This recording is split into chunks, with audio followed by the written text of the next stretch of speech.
여러분 안녕하십니까? 포항 MBC 뉴스데스크입니다. 현대제철에서 6일간 무려 72시간을 일하다 노동자가 숨지는 사고가 있었는데요. 근로복지공단으로부터 과로사 판정이 나왔습니다. 노조는 이 회사에서 과로사한 직원이 한 명 더 있다는 사실을 밝혀냈고 사측의 재발방지 대책을 거듭 촉구했습니다.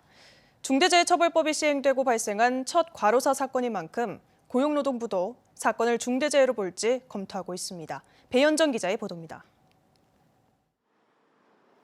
올해 3월 24일 새벽 현대제철 포항 공장 사내 목욕탕에서 57살 김모 씨가 쓰러진 채 발견됐습니다. 김 씨는 중형 아변 공장 크레인 운전 기사였습니다. 사망 원인은 급성 심근경색증 가능성을 포함한 고도의 심장동맥 경화증. 유가족들은 과로사라고 주장했습니다. 김 씨의 사망 당시 주간 근무 시간은 64.9시간으로 사망 전 11주 평균 주간 근무 시간보다 30% 이상 증가했습니다. 근로복지공단은 과도한 업무 시간이 사망과 인과관계가 있다고 판정했습니다. 과로가 올 만큼 충원이 필요하고 현장에 업무 압박, 그러니까 업무 부담이 상당히 큰 상황인데 그게 제대로 해소되지 못해서 이런 상황이 생겼다라는. 숨진 김 씨가 일한 현대 IMC에서는 지난해 사무직 노동자 1명이 또 과로로 숨졌고 근로복지공단이 과로사로 판정한 사실이 추가로 드러났습니다. 노조는 2명이 과로로 숨졌는데 사측이 사고 재발 방지 대책을 내놓지 않고 있다고 주장합니다. 인력 충원을 하지 않아 다른 공장 노동자가 점심시간에 빠진 크레인 운전 인력을 대신하기 위해 가중 업무를 하고 있었습니다. 연장 근무를 하거나 대근을 해야 되는 상황이기 때문에 항상 과부하적인 요소들이 존재를 하고 이런 것들을 회사가 적극적으로 대체 방안이라든지 그런 것들을 모색하고 있지 않기 때문에 이 노동자들이 좀 힘든 상황입니다. 공단이 과로사를 판단한 7개월 동안 회사는 유가족에게 어떠한 사과도 없었습니다. 최소한 제 생각에는 그래도 위로금까지는 아니더라도 그 얼굴 보고 인사하는 정도는 할 수 있잖아요. 한편 중대재해처벌법 적용 대상 사업장에서 과로사가 승인된 만큼 고용노동부는 과로사를 중대재해로 볼 수 있을지 심의위원회를 염두하고 있다고 밝혔습니다. MBC 뉴스 배현정입니다. 포항시가 조례 개정을 통해 제11호 태풍 흰남노로 공용부문 침수 피해를 입은 공동주택 보수를 위해 최대 5억 원까지 예산을 지원하기로 했습니다. 침수 피해를 입은 공동주택의 경우 전기와 수도 설비를 임시 복구했지만 항구 복구 비용이 워낙 비싸 주민들이 대책 마련을 요구해왔습니다. 시는 이달 중으로 공동주택들의 신청을 받아 심사를 거쳐 지원 대상 아파트를 선정할 계획입니다. 오늘 한수원과 한국전력 등에 대한 국정감사에서 의원들은 월성원전 방사성 물질 누출에 대해 따져 물었습니다. 한수원 황주호 사장은 사용 후 해결료 저장조가 깨지지 않았다고 하면서도 외부 균열이 2곳 이상이라는 취지의 발언을 하는 등 오락가락 해명을 내놨습니다. 장미쁨 기자의 보도입니다. 국정감사에서 황주호 한수원 사장은 월성원전 사용 후 핵연료 저장 수조의 건전성에 문제가 없다고 밝혔습니다. MBC가 보도한 사용 후 핵연료 저장조 바닥 에폭시 라이너의 파손에 대해서도 에폭시가 깨지지 않았다고 밝혔습니다. 밑바닥의 에폭시는 아직까지 깨지지 않고 있습니다. 제가 눈으로 확인했는데 안 깨졌다고 그러세요? 바닥의 에폭시는 정기 점검을 통해서 항상 검사를 하고 있고 보수를 진행을 합니다. 눈으로 봤잖아요. 사장님 위증하시면 나중에 책임지시겠습니까? 네, 저희 이 영상은 그전 처음 짧게 답변하세요. 처음 와서 조사할 때 그때 찍은 영상입니다. 요즘은 저렇게 되지 않습니다. 또 MBC가 보도한 방사능 오염수 용출 영상의 누수 시점에 대한 지적이 나왔는데 황 사장은 사용 핵연료 저장조의 외부 균열이 2곳 이상이라는 취지의 발언을 하기도 했습니다. 위치가 서로 다른 이야기를 하고 있고요. 그리고 그 오른쪽에서 누수라고 했던 것들은 벽체에 대한 이야기고 12월 달 이야기는 기초 쪽의 이야기라고 그러니까 10월 달에 발견된 것도 있고 12월 달에 누수된 것도 있고 그런 거네요, 그러면? 그러면 종류가 다르고 그 오른쪽에서 이야기하는 것들은 그 당시에 완전히 누수라기 하기보다도 조금씩 비치는 정도를 이야기하고 있는 겁니다. 하지만 누설이 없다고 하면서도 한수원은 1호기 사용액연료 저장 수조를 2025년까지 폐쇄하겠다고 밝혔습니다. 원래 1호기의 사용 해결료를 27년까지 다 빼는 걸로 했었는데 그것을 조금 더 앞당겨서 25년까지 다 빼고 물도 다 빼라 이렇게 지금 지시를 하고 있습니다. 한수원은 지난해 1월 국회의원을 대상으로 한 브리핑에서도 원전에 아무 문제가 없다고 밝힌 바 있습니다. 폐수지 저장도나 액체 폐기물 저장도에서 이게 흘러서 자연 배수로 지하수에 영향을 줬다라고 저희는 가능성은 거의 희박하다고. 한수원이 문제가 불거진 지 2년이 다 되도록 원전 안전 문제에 대한 진상 규명보다 오락가락 해명에만 힘을 쏟고 있다는 지적입니다. MBC 뉴스 장미쁨입니다. 더불어민주당 이장섭 의원이 한국원자력환경공단으로부터 받은 자료에 따르면 2020년 5월부터 지난해 7월까지 20억 원을 들여 설치한 경주 방패장의 예비용 배수계통에서 5개월 만에 누수가 발생했습니다. 배수시설 전체 567곳의 용접 부위 가운데 109곳에서 결함이 발견됐고 이 중 53곳에서 누수가 발생해 공단이 지난 8월 보수했지만 유관 검사로만 안전을 진단한 것으로 드러났습니다. 이에 대해 공단은 경주 방패장의 경우 매일 1,500여 톤의 지하수를 배출하는데 2016년 지진 이후 설치한 예비용 배수시설은 비상시에 사용하며 사일로에 있는 방패물 드럼이 지하수에 접촉하거나 부실될 가능성은 없다고 해명했습니다. 수서행 고속철도가 없는 지역의 주민 10명 중 7명이 수서행 KTX가 필요하다고 본다는 여론조사 결과가 나왔습니다. 이번 국정감사에서 원희룡 국토교통부 장관은 관련 사안을 적극 검토하겠다며 이전과는 다른 자세를 보였는데요. 수서행 KTX 운행이 가시화되고 있다는 기대감이 커지고 있습니다. 박성아 기자가 취재했습니다. 경제정의 실천 시민연합이 수서행 고속철도가 없는 포항, 경남 창원 진주, 전남 여수, 순천 지역 주민 1,000여 명을 대상으로 여론조사를 실시했습니다. 수서역과 해당 지역 사이 KTX 설치에 동의하는지 묻는 질문에 10명 중 7명이 동의한다고 답했습니다. 노선별로는 전라선 지역에서 78%로 가장 높았고 경전선과 동해선 지역도 각각 65%를 기록했습니다. 고속철도 이용 시 바라는 점으로는 요금 인하에 이어 운행 지역 확대가 2위를 차지했습니다. 지역차별 환승 불편을 해소하기 위해서 시급하게 수서형 KTX 운행을 촉구하고 결단이 국토부한테 있다. 1년 넘게 이어지고 있는 지역민들의 요구에도 국토교통부는 신중하게 접근해야 한다며 명확한 답변을 피해왔습니다. 그런데 최근 국토교통부가 변화된 자세를 보이고 있습니다. 지난주 국정감사에서 원희룡 국토교통부 장관이 직접 수서행 KTX 신설에 대해 적극 검토하겠다며 긍정적인 답변을 내놓은 겁니다. 수서발 고속열차에 대한 그 지역들의 수요는 증가한다는 것도 알고.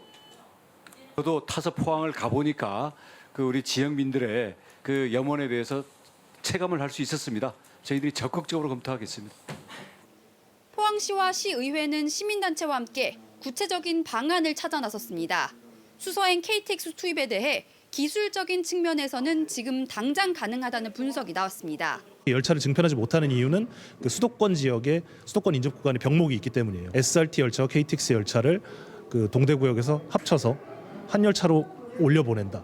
이런 방안이 충분히 가능하고 기술적으로 문제가 없습니다. 정부가 수서행 KTX 운행에 의지를 보이면서 KTX 투입이 본격 속도를 낼 것인지 지역사회 기대감이 커지고 있습니다. MBC 뉴스 박성아입니다.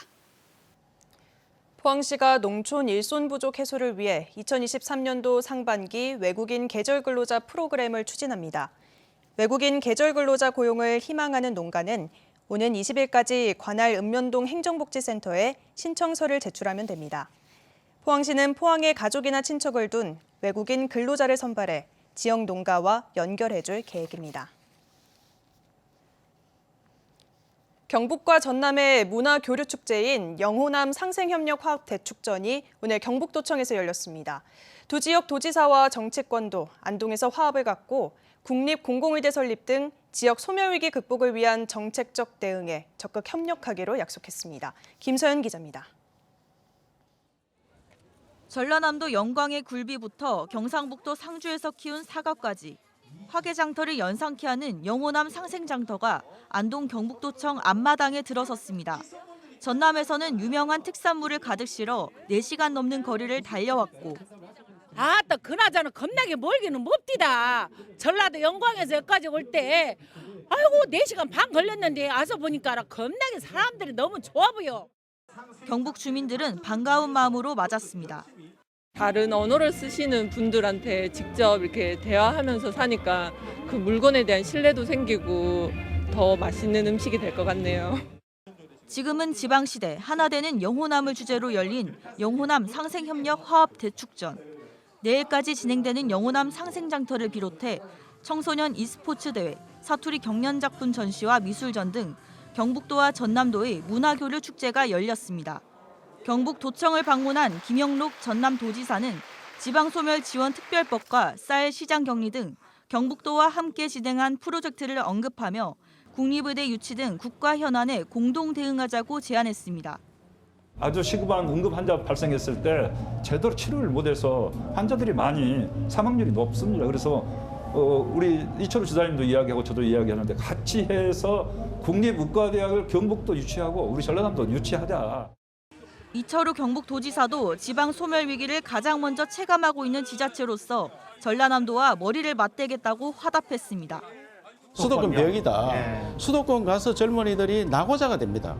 그러니까 결혼할 생각도 못하고 결혼해도 애기도 안 놓고 그거는 방법은 지방시대밖에 없다. 지방에서 사람이 골고루 흩어져 사는 이런 시대를 만들기 위해서는 전라남도하고 우리하고 공통 과제들이 많습니다.